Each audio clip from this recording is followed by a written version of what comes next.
outside and within. So come along. Check out these cacti. I've never seen anything like it in my whole life. I know a lot of you have seen huge cacti like this, but for me it's a first time. First time coming upon a creek bed. And such a delicate ecosystem here that the desert is. And I wanted to have a little chat. So come join me and we're going to have a little creekside chat.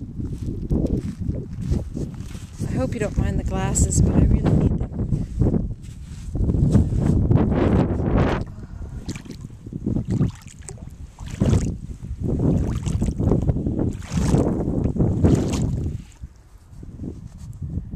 Lately I've been thinking about friendship, and especially in light of having some friends who are in really stuck places. And I know there are new agey people, and I know I've been guilty of being one and having some tendencies, but over time I'm trying to weed that out of my system. Victim blaming is a great fault of new ageism, and I myself have worked really hard to be aware of my victim mentality, victim and victimizer syndrome. And I see how some friends of mine are old friends, and they're really stuck in the victim role. Now, according to new ageists, and I've heard people I know say, well,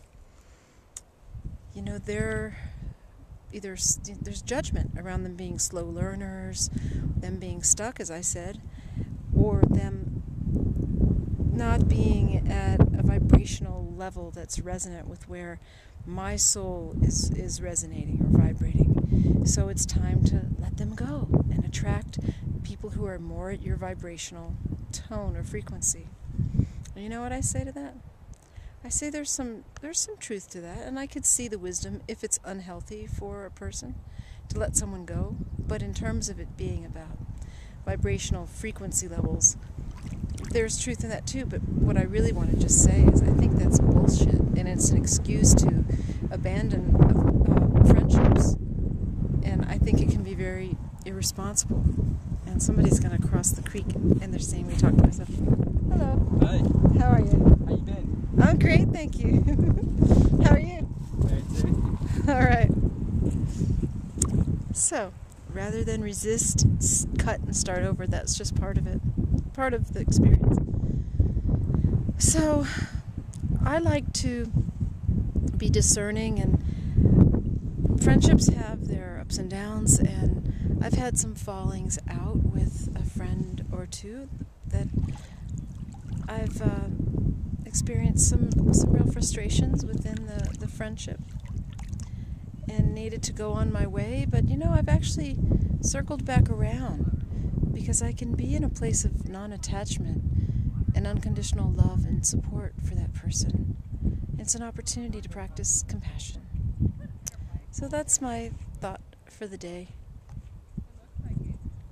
Sending love and compassion and recommitment to old friendships for people I dearly love, no matter what kind of place they're in. I'm not better than them, and I can be there for them and hold their hand through the darkness. So I would want someone there to hold my hand through the darkness. Perhaps it's part of my mission here on Earth, so I'm grateful to them for that opportunity to serve. Ciao.